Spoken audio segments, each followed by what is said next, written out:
Listen, now you get to be.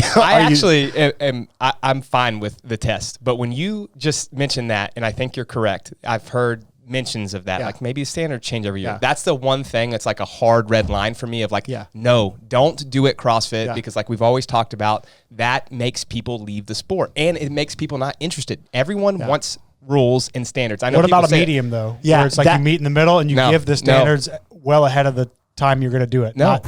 Quarterfinals are over, and for many of us, that means our season has come to an end. Now is the time for us to build strength, gymnastic skills, and improve our overall capacity. We have a new training cycle starting on March 27th to do just that. If your open or quarterfinal scores are limited by your gymnastic skills and capacity, our intermediate path will go back to the basics to lay the foundation for our year-long development plan. If you need to improve movements like ring muscle-ups, bar muscle-ups, handstand push-ups, toes to bar, handstand walking, or many others, this path is for you. For the athlete who qualified for quarterfinals but wants to improve their placement on the leaderboard, our RX path will focus on building a big strength base this offseason. For those who need a larger strength focus, we'll include options to follow a standalone strength program to make sure you're getting bigger and stronger this offseason. For those who need more focus on their endurance, we will run progressions for hinging, upper body pressing, squatting, and running.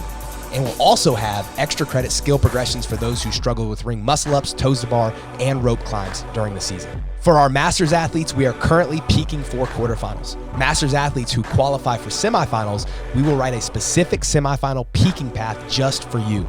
And for those athletes that do not make it out of quarterfinals, we will shift into an off-season strength and gymnastics development program just like RX and Intermediate. Come join TDT Compete right now. Go to trainingthinktank.com. 2 days. No, because even right now, there is no real test and retest in the sport. You know, they're doing their retest this year was from 10 years ago. So it's like, well, I hope everyone's better after 10 years. If everyone wasn't getting better, we'd have bigger issues. Right. Yeah. So it would be, in my opinion, this is just my opinion, right? This is not a statement from all of you. But just in general, I think to grow the sport, like we've always said, there needs to be some very known and knowable things and have very clear standards. But if you're going to give me that pushback, that would be the next best thing, is at least have it out ahead of time of like the handstand push-up line is changing, but they tell us right after the games in August, and then everyone can train it. Like for quarterfinals, for all the new stuff we just got, when would have been the ideal minimum time to give you guys that stuff so that you're not August perusing you're not like going over these standards like 4 hours before you do a workout. I mean, look, that would be, I'm not going to be as far to that side as Brannen is that it needs to be honest. I'd say here, if we're trying to keep the unknown and unknowable concept forever in the sport, we asked volunteered judges that have been involved at the games, leadership teams on judging teams at Wodapalooza. Like, we know that it's How many people do we have? 6? We had 6 judges who literally professionally judge on the circuit of CrossFit for years. competition. Not just like I think I asked him one time, and it's like the minimum years that I think we had of those 6 was, I think someone had only done 3 or 4 years. Okay, so like very experienced. Basically the people that are going to be best in terms of minimizing the margin of error of getting a standard and enforcing it in real time. Because people are now like watching videos of people retroactively doing it and you vilify them, but it is a major challenge. And last year we had so many major penalties in spite of reading the rule book, setting the cameras up, having backup cameras, and like we were tired and exhausted and we were having a hard time coaching. So we're like, okay, let's get the judging right this year. Bring in judges. And then we still got major penalties. And hold on, let me add this little nugget, because especially like if you are one athlete, one coach, and you're in your gym isolated, I'm sure you're still going to have issues. Yeah. But when you have the volume of people we are running through these 40 things, high-level athletes on site. I mean, it's nonstop chaos. And this was our best year yet. But just to illuminate for the audience, it's not just 2 or 3 people in here. It's, what did you say, 40? Yeah. It was give or take like 38 total or something like that. Whatever the number was, just imagine. So we have 40 people that are all running through 5 workouts, and we have 6 professional judges on site. So the way we set this up, we had a meeting with the judges beforehand. They were able to see all the standards. We agreed on standards, and then they went out there and read the rule book together, talked about like, okay, how do we count these cross unders? What's the V-up stand? Like literally trying to go through every aspect of it to make sure. And then each athlete would talk to and show their judge their movement at speed before they went. So we made sure our heat times were really wide apart. And still, in spite of doing all of that, A, there were errors on our end, and B, we got penalties that I just don't agree with him, to be honest. What penalties did we get? Well, Jake got a major penalty. Jake Berman got a major penalty for his front squat depth and hip extension. So let's just put this in perspective. That floor plan from the wall to the line, I think, was 8 feet. And then from that line to the next line was 25 feet. And the alternative standard layout that we had to use couldn't run parallel this way. So we had to come towards the camera, which meant that the bars horizontal facing the camera out this way. And it's about 50 feet away. You can't distort the camera lens on an iPhone. So if you go 0.5, it'll zoom out and it'll kind of get everything in frame pretty nicely. But then we talked to the judges and they're like, no, this is going to be distorting the video. They're going to think it's a fisheye lens. You could get an invalidated video. So we're like, all right. So we back the cameras all the way up as far as we possibly can get so we can get everything in frame to make sure the athlete doesn't leave the frame.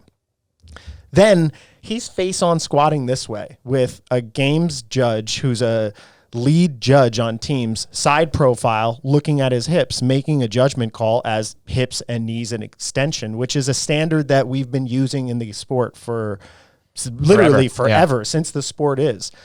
They took a face-on view of it, and they said that his hips weren't extended, which is literally impossible to be able to see from a face-on view. If somebody's hips are 1 inch forward or 1 inch back, there's a 0% chance that you could actually see and discern that when they have a games judge who's literally at the vantage point that would make sense to be able to get that. So I really disagree with that penalty. I disagree with the way that it's enforced. What was the consequences of that major penalty? I mean, Jake's score was so good on the workout that the penalty it basically just gave him extra points. I think it's more so just about it is so difficult to do this, and I think there needs to be some better solutions in terms of how it's enforced, how it's standardized, how it's communicated. And I think a good way to do this, to kind of circle back to where we were, is if I were to try to be at the midpoint, I'd say, okay, Monday, a video with in-depth gray area analysis of every workout comes out. Because they made boom. I was thinking that same thing. You need to have a video series that you call it gray area. Yeah. Where it's like you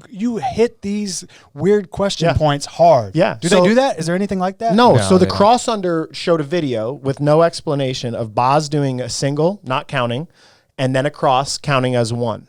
They didn't show any misses, any time that what happens if somebody starts with a cross the first time, does that count? Fix that. So here's here's another gray thing. So the pad standard on the GHD said that there was a green check on one side of it, say, hey, if your butt's here, it's good. And then there's a red on this side that says, okay, your butt's not good. And it's like, okay, where are we dictating that the hip is? Like, does the entire glute and the top of the hamstring have to be off the pad for the entire full range of the movement? Or is it like the hip joint and the hip capsule has to be on top of that red line? Anytime you create a standard in a sport, like a race, you say, okay, you can't go outside this line. The best runners in the world, the best drivers in the world are going to get as close to that line as you possibly can, because that's what you do to move fast. You don't do extra range of motion to move at your full speed. You try to minimize it to the greatest degree. Yep. So showing a clear video that says bad, good, good, of gray setups, people with bent legs at the top, at both the bottom and the top, not giving kind of ambiguous written standards that come out an hour before you're supposed to have to do it with 24 hours to do it. I honestly think it sets everybody up for failure. Yeah. It sets us up for failure to let the athletes succeed.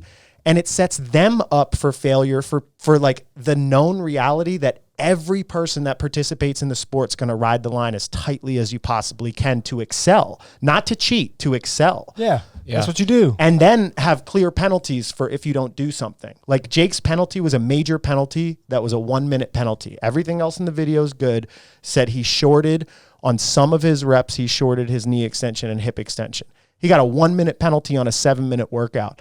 How much time does shorting a quarter of an inch of hip extension or knee extension take? Like, probably about a minute. Yeah, it could have been like. I'm trying to be positive. Yeah, a quarter of a second, half a second per rep. Nothing. Just major penalty. Bam. No appeal process. The fact that we had pro judges didn't matter. So, yeah, I don't want to hate on it, but it's a problem that I think we got to solve moving forward, and it's not just going to get solved with like videos on the internet saying, hey, this is a problem, but it's going to be also the infrastructure of CrossFit coming up with solutions to set us all up for success, them and us.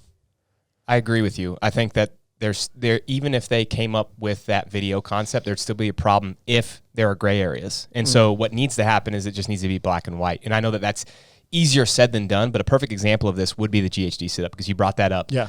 When you're doing a GHD sit-up, as you pull, usually if you're pulling correctly with your hamstrings and not your quads, you'll be sliding forward onto it. And so your hips will move. A better standard would just be touch the ground, touch the pad. You can sit however you want. And I know that simplifies it, but I think simple is better in this case. Or the chest to bar works really well because arms extended at the bottom. And your chest has to touch. Yeah. And there's nothing else in between. Yeah. We have just like one quick standard on it. Your head touches the ground, or, whatever. The rope passes under your feet twice. That's why the double under is much easier to judge than a crossover. And then there's no confusion. If you miss and it doesn't go underneath your feet, then that rep doesn't count.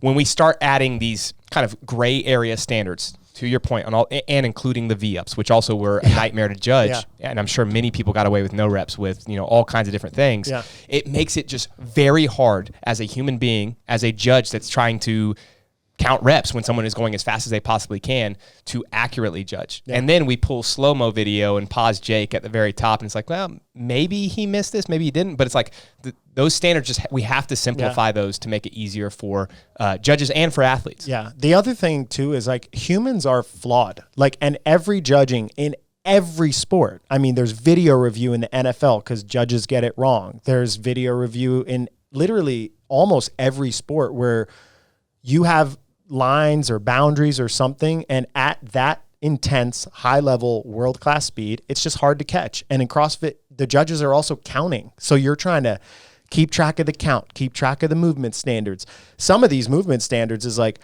all right, if you're trying to pay attention to the wall-facing handstand push-up, are you most focused on their head hitting the ground and their hand staying on the pad? Are you looking out at the front? Like, you're trying to capture all of this information all at once. It's just a big challenge. So I don't want to make it like too hateful, or the burden has to be on the judges. But if the standard is just your head hits the ground, your arms are extended at the top, I know that that's going to mean people crawl their feet up or do other things, but the most efficient people will still just be going up and down because a nice tight body line will make you go faster. People will find the most efficient way, and then it's easier to judge. I just know when Max's head hits the ground and his arms are extended, that's one rep. Yeah. And if we move forward or we just choose movements that are easier to judge, that's a good starting place. I think too, choose workouts. So like if you want to do a handstand push-up standard and you want it to be really clear, then like probably based on how most affiliates are laid out, outside of the wall, there should be like an 8x8 square. And it's like whatever you write has to be in there. Yeah. And the camera view has to be directly in front of it. You put lines on the wall that say, hey, your feet at no time can ever come out of these lines, not inside your hands, like literally straight lines up on the wall, the same way you do the floor. And everybody's camera is then in the same place, in the same thing. It doesn't pose a logistic issue. But when you have a new handstand push-up standard that's 50 feet away from the camera, and you got to get the handstand walks in frame, it's just a lot.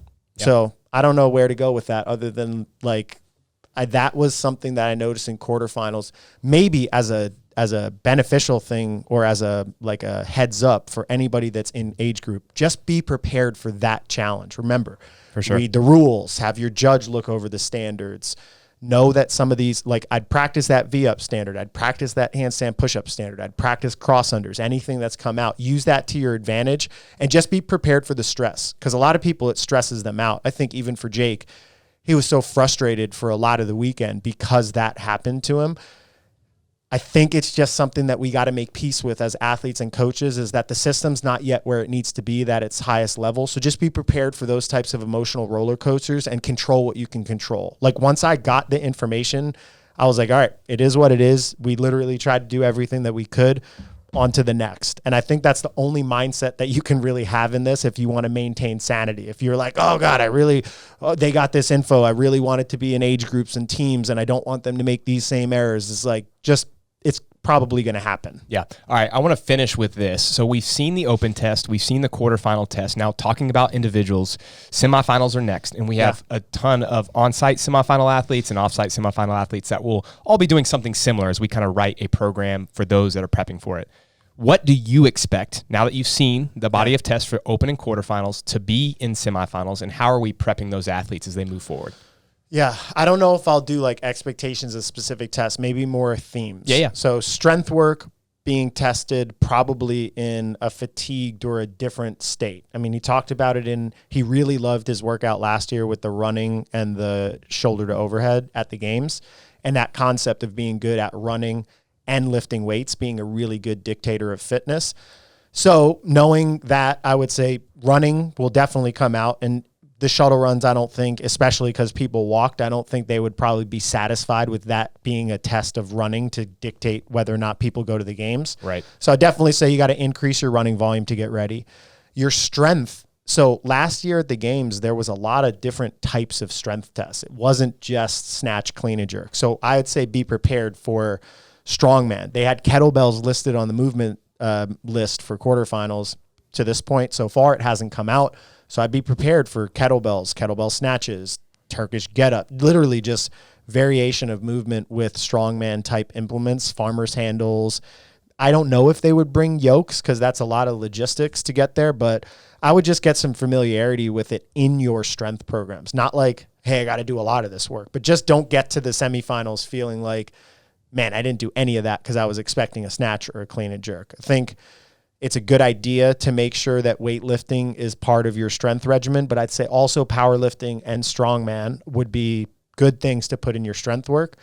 And then gymnastics bottlenecks really would be another major theme, like doing higher level skills than we're normally being tested, maybe like the press to handstands or freestanding handstand push-ups or handstand walking pirouettes or up and over things. Just being more varied in the way that gymnastics stuff is tested, and then putting it into a Metcon setting in a big bottleneck way. Like this handstand walk was 225 feet straight in unbroken 25-foot segments, or was it 225? Yeah. Yeah, or the big handstand push-up set, or 15 muscle-ups right in the middle of a workout. So I could see that people being prepared for that would make sense, and then the final would just be cyclical. There wasn't really that much like real cyclical testing. Even that workout number 4, people paced the row. Yeah. Everyone had to kind of hold the same pace. Yeah, kind of like a 5K-ish pace. Right. So I could see that coming out in a more complicated way, either like sprints to start a workout or repeat intervals that hold a certain pace and do something else. Yeah, something like that. I think if your training encompass all of those things, and then you do classic CrossFit style stuff around it, some intervals, some Metcons, some couplets, I think you'll be very well prepared for whatever comes out. And you'll probably get exposed on 1 or 2 things because that just happens. Yeah. Hope you enjoyed this clip from episode 124 of the Corpus Animus Podcast. To hear the full episode where we discuss bottlenecks making up the majority of recent CrossFit testing, judging, and standard problems, if quarterfinals did a good job sorting the best athletes into semifinals, and tips for masters athletes doing the upcoming age group quarterfinals, check out the audio version on all major podcast providers or peep the other clips here on YouTube.